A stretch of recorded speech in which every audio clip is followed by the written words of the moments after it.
viral sedang dibicarakan orang adalah Allah di atas arsy. Allah turun ke langit dunia sepertiga malam yang terakhir. Dan sebagian orang mengingkari. Karena menurut dia tidak masuk akal.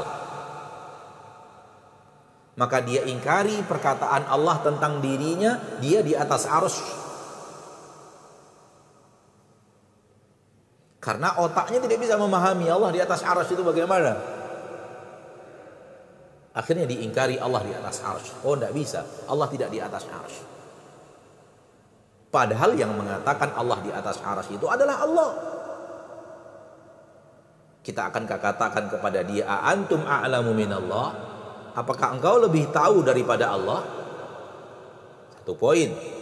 Poin yang kedua lebih spesifik, kita katakan a antum a'lamu minallah anillah? Apakah engkau lebih tahu tentang Allah daripada Allah tentang Allah? Apakah engkau lebih tahu daripada Allah? Jawabannya pasti Allah lebih tahu daripada manusia. Sekarang, apakah engkau lebih tahu daripada Allah tentang Allah itu sendiri? Ini lebih spesifik. Kalau pertama, dalil umum, argumentasi umum. Apakah engkau lebih tahu daripada Allah? Pasti jawabannya, Allah lebih tahu daripada manusia. Pertanyaan berikutnya, apakah engkau lebih tahu daripada Allah tentang Allah itu sendiri? Maka bagaimana mungkin Allah mengatakan begini, kamu mengatakan tidak? Allah mengatakan Allah di atas arsy. Apakah ini bukan akidah yang aneh? Allah mengatakan Allah di atas arsy, lalu kamu mengatakan tidak. Nabi mengatakan Allah turun ke langit dunia 3 malam yang terakhir. Kamu katakan tidak. Anda katakan tidak. Oh tidak. Nah, Allah tidak turun ke langit dunia. Tidak turun. Allah tidak turun ke langit dunia. Subhanallah. Nabi yang mengatakan turun, kamu mengatakan, Anda mengatakan tidak. Bagaimana mungkin ini? Kata dia, nggak masuk akal saya. Sesuatu yang tidak masuk akalmu, serahkan kepada Allah. Jangan engkau ingkari ayat Allah. Jangan engkau ingkari sunnah Rasulullah, hadis Rasulullah. Nabi berbicara tentang Allah, jangan diingkari itu karena tak masuk logikamu. Katakan itu Allah yang berbicara. Tak mungkin akal saya lebih hebat daripada Allah. Katakan bahwa Nabi yang berbicara tentang Allah, tidak mungkin akal saya lebih hebat daripada Rasulullah Sallallahu Alaihi Wasallam. Apa yang tidak ada pahami, serahkan kepada Allah. Begini akidah yang benar. Allah mengatakan Allah di atas arsy. Bagaimana Allah di atas arsy? Enggak tahu saya.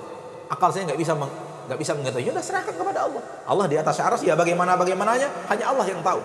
Nabi mengatakan Allah turun ke langit dunia. Akal saya enggak bisa mencerna bagaimananya. Ya sudah, bagaimana serahkan kepada Allah. Allah yang tahu bagaimana ia turun. Karena kalau akal diperturunkan, setan masuk. Itu buahnya. Buahnya adalah Allah mengatakan Allah di atas arsy, tidak mau meyakini Allah di atas arsy. Nabi mengatakan Allah turun, tidak mau meyakini Allah turun. Jadi Rasulullah berdusta dong. Oh, supaya Rasul tidak berdusta, maksudnya yang dilarikan. Allah turun ke langit dunia. Oh, yang turun rahmatnya. Oh, yang turun adalah malaikat rahmat. Dan itu dibantah oleh hadis yang mereka baca. Kalau yang turun adalah malaikat, hadis berikutnya adalah Allah berkata, siapa yang memohon ampun kepadaku, aku akan ampuni. Siapa yang meminta kepadaku, aku akan kabulkan permintaan. Siapa yang berdoa kepadaku, aku akan ijabah doanya tersebut. Apakah itu perkataan malaikat? Beranikah malaikat mengatakan siapa yang minta ampun kepadaku, aku akan ampuni? Itu bukan perkataan malaikat. Apakah itu perkataan rahmat Allah? Jelas bahwa itu adalah Allah. Namun ketika Anda tidak bisa memahami bagaimana turunnya Allah, serahkan kepada Allah. Hanya Allah yang tahu tentang bagaimana turunnya. Maha suci Allah dari perkataan manusia yang batil tentang Allah. Maka fahami seperti yang Allah katakan. Tambahkan tak sama dengan makhluk. Sudah selesai. Karena yang mengatakan tidak sama dengan makhluk, Allah juga dalam ayat yang lain. Laisa kamitslihi syai'. Tidak ada yang serupa dengan Allah. Walam yakul lahu kufuwan ahad. Tidak ada yang setanding, setara, semisal dengan Allah. Hal ta'lamu lahu samiyya. Tahukah kamu sesuatu yang sama dengan Allah? Jawabannya nggak ada. Nggak ada yang sama dengan Allah. Berarti Allah turun, nggak ada yang sama dengan Allah. Berarti Allah di atas arsy, nggak ada yang sama dengan Allah. Begitu memahami. Karena menyatakan tidak sama dengan Allah adalah Allah juga. Dan yang mengatakan Allah turun, Allah juga yang memberitahu kepada Nabi Muhammad SAW, dan Nabi Muhammad yang beritahu kepada kita kan harus disampaikan. Allah yang memberikan keterangan itu kepada Nabi, dan Nabi yang menyampaikannya kepada kita melalui hadis. Nah, dua-duanya adalah wahyu. Begitu cara beriman tentang Allah. Jangan masukkan logika kita. Kalau dimasukkan logika, kacau balau. Allah di atas aras, Raja di atas singgasana, di atas aras. Karena singgasana artinya arsy, artinya nggak singgasana. Singgasana menampung raja. Berarti raja lebih kecil daripada singgasana. Allah lebih kecil daripada arsy. Logika. Allah butuh arsy, logika. Allah lebih kecil daripada arsy, logika. Arasnya hancur, Allah jatuh, logika. Haram hukumnya meyakini Allah butuh arsy. Dan di dalam ayat ini bantahannya, Rabbil Arsh. Allah Robnya Arsh, berarti Arsh butuh Allah, bukan Allah yang butuh Arsh. Maka logika Allah butuh Arsh batil. Yang benar Allah adalah Robnya Arsh, dan Arsh yang butuh Allah. Arsh butuh Rob, pasti kebutuhan Arsh kepada Allah lebih besar daripada kebutuhan kita kepada Allah. Karena kita kecil, Allah Arsh besar. Saya memiliki sebuah kalimat, mudah-mudahan bermanfaat. Jangan masukkan rumus manusia kalau sudah berbicara tentang Allah. Kenapa? Laisa kamitslihi syai'. Kenapa? Walam yakun lahu kufuwan ahad. Kenapa? Hal ta'lamu lahu samiyya. Tak ada yang semisal dengan Allah. Tak ada yang serupa dengan Allah. Allah yang mengatakan seperti itu. Berarti seluruh rumus yang kita ketahui, jangan perlakukan rumus itu tentang Allah.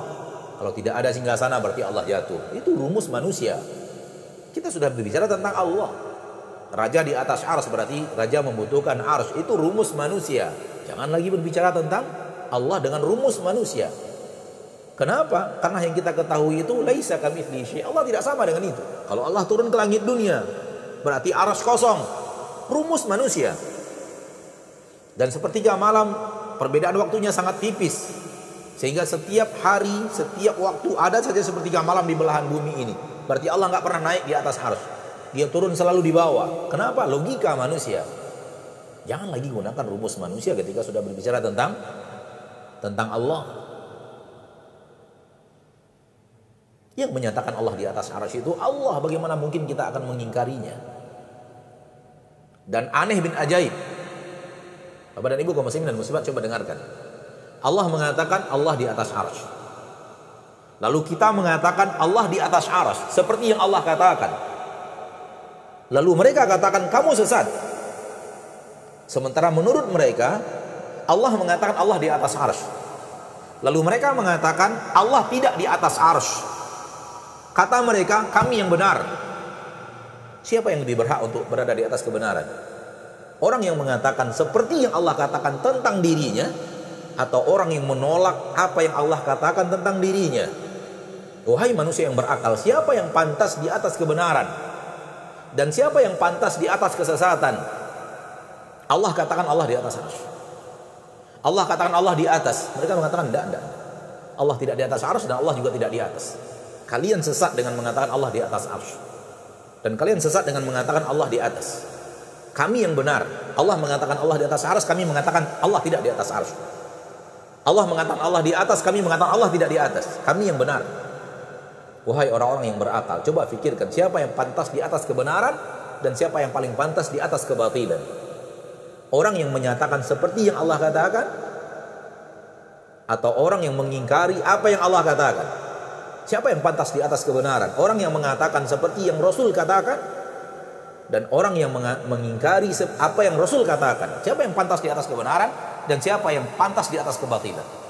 Mereka katakan kalau Anda meyakini Allah di atas arsy berarti Anda menyamakan Allah dengan makhluk. Tidak. Kita tidak menyamakan Allah dengan makhluk. Karena kita sudah katakan tidak ada yang sama dengan Allah.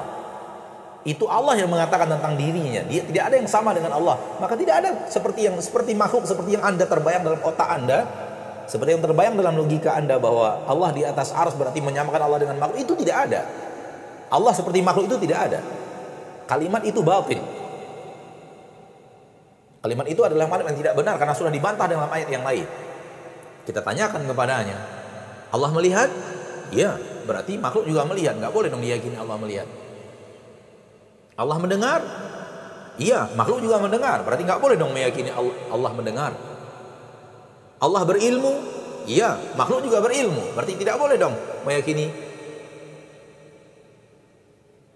Allah berilmu. Allah memiliki kemampuan kudrah.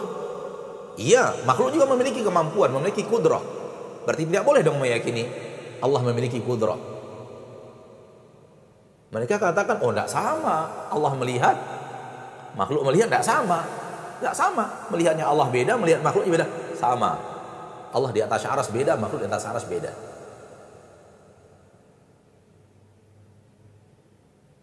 Kenapa di poin ini Anda bisa, di poin itu Anda tidak bisa? Kenapa Anda bisa memahami Allah melihat, makhluk melihat, beda melihatnya Allah dengan melihatnya makhluk? Allah mendengar, makhluk mendengar, beda melihatnya makhluk dengan melihatnya makhluk dengan melihatnya Allah. Allah hidup, makhluk hidup, beda hidupnya Allah dengan hidupnya makhluk. Kenapa Anda tidak bisa memahami Allah di atas singgasana, di atas ars, makhluk di atas singgasana, di atas ars, beda di atas arsnya Allah dengan di atas arsnya makhluk? Kenapa Anda tidak bisa memahami itu? Padahal kaidahnya satu, kaidahnya sama. Kalau penyebutan saja harus diingkari, berarti ingkari banyak hal. Yang sama penyebutan antara Allah dengan makhluk. Berarti kita tidak bisa meyakini Allah melihat, karena makhluk juga melihat. Berarti kita tidak bisa meyakini Allah mendengar, karena makhluk juga mendengar. Berarti tidak bisa kita yakini Allah hidup, karena makhluk juga hidup. Tidak bisa kita meyakini Allah mencintai, karena makhluk juga mencintai. Tidak bisa kita yakini Allah memiliki ridho, karena makhluk juga punya ridho. Lalu apa? Bicara Allah, bagaimana kita akan bicara tentang Allah? Maka subhana rabbis samawati wal ardi rabbil arsy amma yasifun. Kalau sudah masuk akal manusia, naudzubillahi min dzalik. Masuk kesesatan beraneka ragam.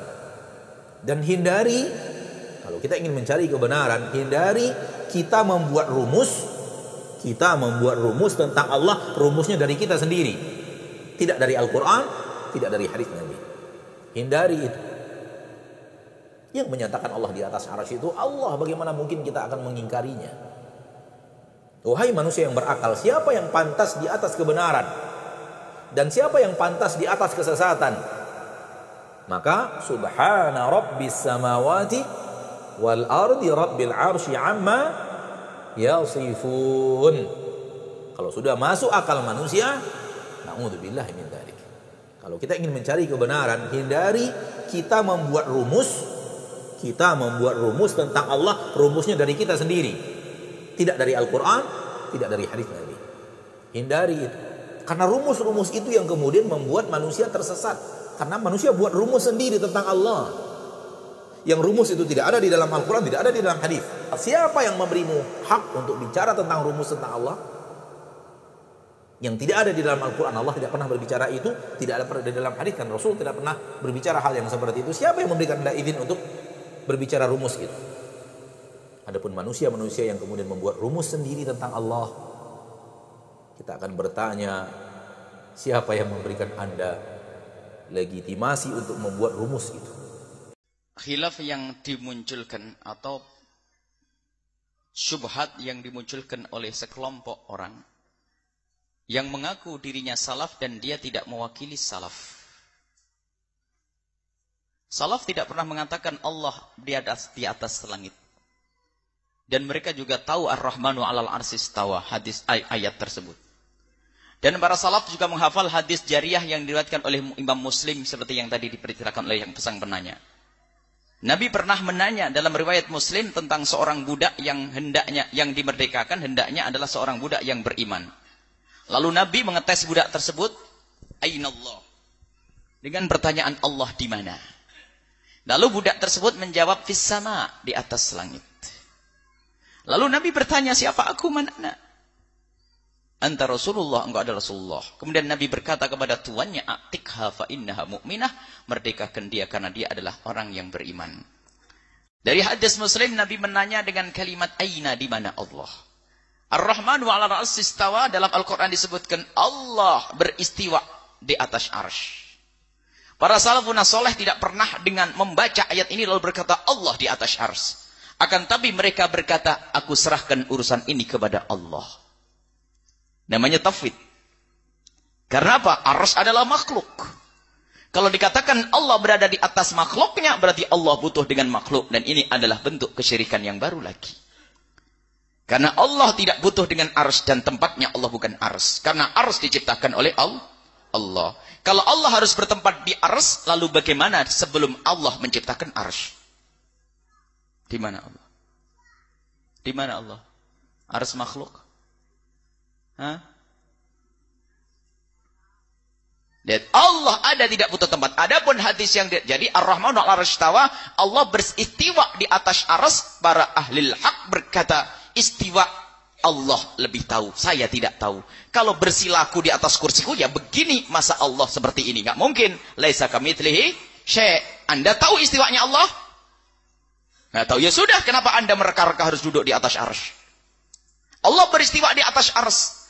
Beristiwa, siapa yang mengatakan bertempat? Istiwa bukan bertempat.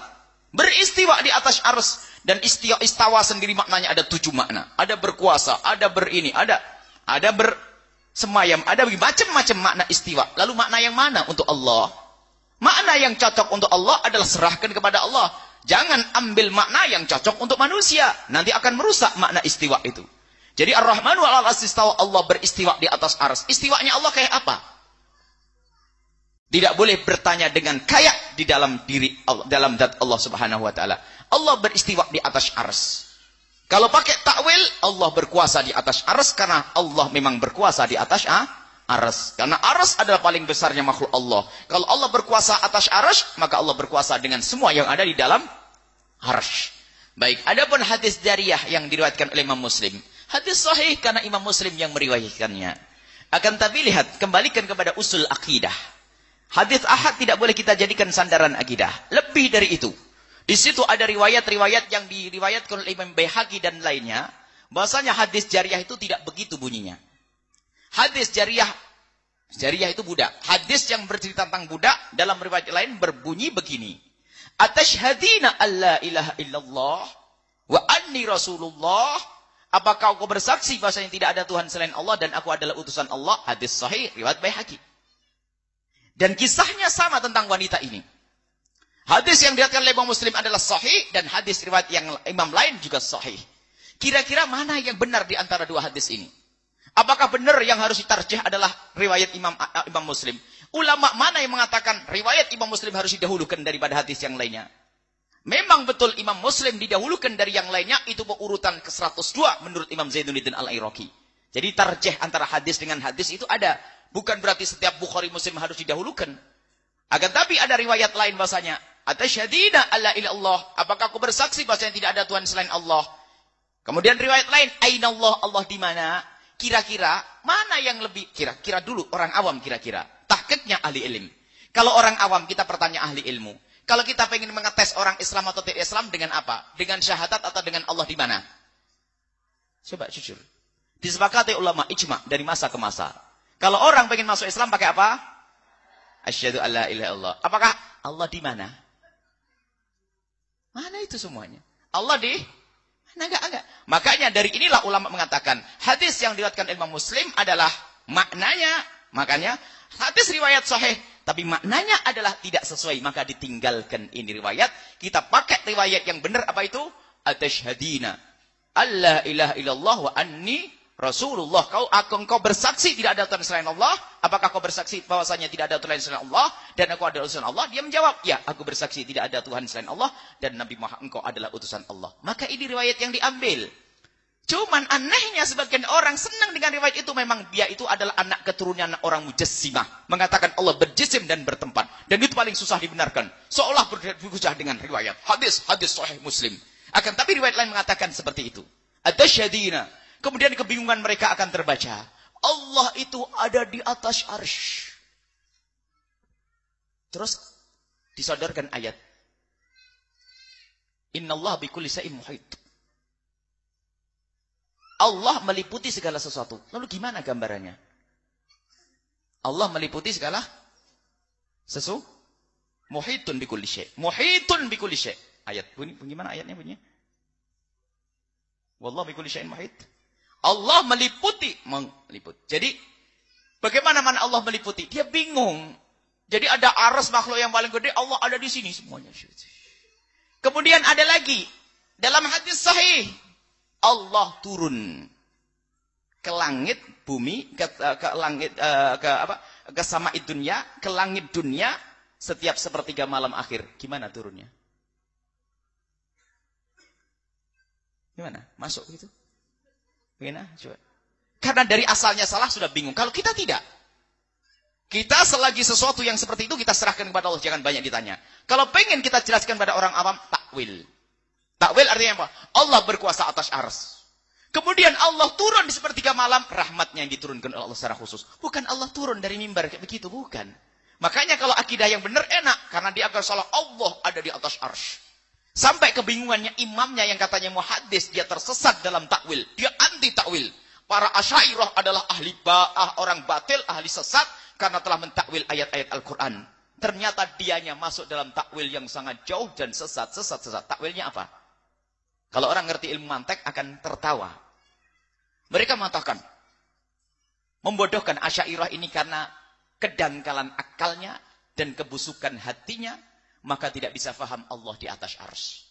Kenapa susah mengatakan Allah berada di atas ars? Ars itu adalah paling besarnya makhluk Allah. Kemudian Allah ada di ini. Setelah ars namanya makan, yang namanya makan adami. Makan adami katanya seorang muhaddisnya itu. Jadi ada makan namanya makan adami. Orang yang ngerti dunia mantek paham. Adam itu apa sih? Adam itu tidak. Bukan begini, ini Adam. Jadi Allah berada di makan adami.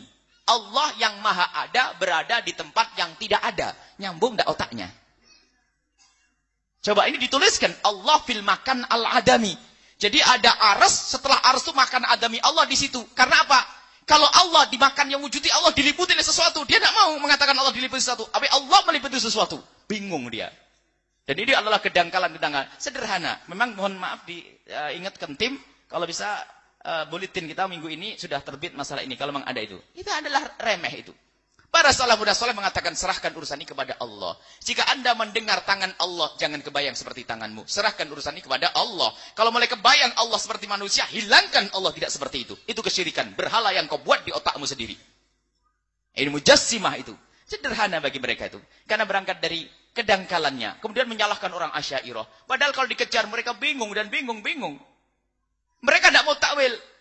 Kemudian apa? Hajar Aswad yaminullah yusaffih bi ibadahu. Hajar Aswad adalah tangan kanannya Allah. Berjabatan tangan dengan umatnya, dengan hambanya, dengan hajar. Oh, tangan Allah hitam begitu. Ada memang orang apa ya? Tidak enak bahasa kasar itu. Jadi aneh mereka itu. Mereka tidak mau takwil. Nasullaha fa'ansahum. Kan dalam Al-Quran? Nasullaha fa'nasiyahum. Ya. Nasullaha fa'nasiyahum. Nasullaha, mereka lupa kepada Allah. Maka Allah melupakan mereka. Ayo, Allah punya sifat lupa? Ini kurang ajar. Kalau ahli akidah sahih yang benar mengatakan maksudnya Allah melupakannya, Allah membiarkannya. Maksudnya dulu lupa kepada Allah waktu di dunia, maka waktu di akhirat apa? Tidak akan dihukum oleh Allah Subhanahu wa taala. Jadi ada Allah penipu. Yukhadi'una Allah walladzina amanu. Mereka menipu, tapi kata wallahu Allah yang menipu. Allah menipu. Innalillah. Jadi adalah nanti kalau dikejar kesesatan mereka itu banyak sekali. Karena apa? Tidak mau takwil. Ahli hak mengatakan Allah menipu, bukan maksudnya karena mereka menipu maka Allah mengembalikan tipuan mereka kepada mereka, bukan Allah menipu. Mereka melupakan Allah di dunia, maka di akhirat Allah melupakan, maksudnya Allah tidak memberikan rahmat, disiksa oleh Allah Subhanahu wa taala. Jadi bukan berarti Allah lupa. Allah punya sifat lupa. Nutsbit ma asbatahullah. Kita akan meyakini, menetapkan sesuatu yang pernah disebut oleh Allah dalam Al-Quran. Jadi Allah punya sifat pelupa, Allah punya sifat penipu, Allah punya begitu. Memang itu adalah akidah sesat, mohon maaf. Hati-hati dengan akidah sesat. Jadi kalau di madrasah kita sudah ada pertanyaan, Aina Allah, Allah di mana? Usir saja itu ustadzahnya. Jangan ditunda esok hari itu. Usir sudah. Kalau ada selebaran mengatakan Allah ada di mana, maka langsung direbek. Di mana itu adalah pertanyaan untuk tempat. Di mana? Allah tidak butuh. Karena Allah yang menciptakan tempat. Ya, itulah. Jadi banyak kalau ada selebaran itu selebarannya ahli fitnah. Bukan sampai di situ nanti. Itu kesesatan akidahnya gara-gara itu banyak sekali. Jadi mereka itu sesat di antara di bab-bab ini. Kalau ahli sunnah wal jamaah Asy'ariyah mengatakan tauhid kita serahkan kepada Allah. Kalaupun kita jelaskan kepada orang awam dengan dalil yang lain. Misalnya mereka akan bertanya orang awam, Yadullah, tangan Allah. Tangan Allah. Maksudnya begini, Bu. Dalam riwayat lain, Allah akan membantu orang yang berjamaah. Yadullah fawqal jama'ati. Tangan Allah bersama orang berjamaah. Nanti bilang, mana tangan Allah? Begitu. Jadi maksudnya Yadullah pertolongan Allah. Orang ringan tangan maksudnya apa sih? Mudah membantu. Jadi ada di dalam majas. Mereka kesalahan mengingkari majas. Sebenarnya orang paham. Kalau ada orang berkata, Ibu, sudah tidak usah masalah. Urusan Ibu ada di tangan saya. Maksudnya apa, Bu? Mana Bu ya tangannya gitu? Tangannya mana? Mana? Malah salah saya. Ya orang bahlul itu. Masa urusanmu ada di tangan saya? Masalahmu urusan di tangan saya? Saya mesti sayang, Beh. Dia sih tidak usah tanyakannya. Kemudian, dari hadis tersebut itu, kalau kita paham maknanya, tujuannya untuk meyakinkan keyakinan akan adanya Allah, bukan tempatnya Allah. Jadi pertanyaan yang disampaikan Nabi itu adalah untuk mengetes dia yakin Allah ada, yakin percaya kepada Allah atau tidak. Sekarang pertanyaannya, baik riwayat Ainallah atau riwayat yang atasyadina, pertanyaan Nabi itu untuk mengetes dia percaya kepada Allah atau mengetes tempatnya Allah? Percaya Allah. Kalau mengetes tempatnya bukan iman itu. Coba tanyakan kepada dia. Ini ngetes percaya kepada Allah atau ngetes tempat? Ngetes percaya kepada Allah. Jadi itu adalah pembahasan panjang, Ibu, yang hilang, yang ketinggalan. Yang penting alhamdulillah Ibu ahli Allah tidak butuh Jangan katakan Allah duduk di aras, selesai.